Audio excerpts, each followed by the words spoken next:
ariko umukobwa wawe bita ngo Nyambo urwumva ku makuru mfite arimo araturuka kwa Titi Brown ni wongere kumbwira ko Nyambo nanone cyasohotse.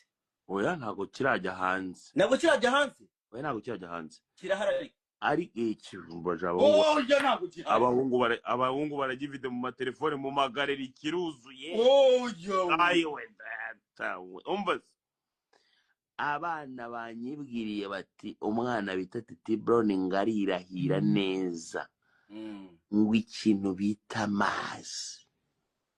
Wagira ngo ni wa mugezi wa Kimbazi. Ariko Nyamba asa nkaho ufite amazi n'ahantu aturuka amazi abagize.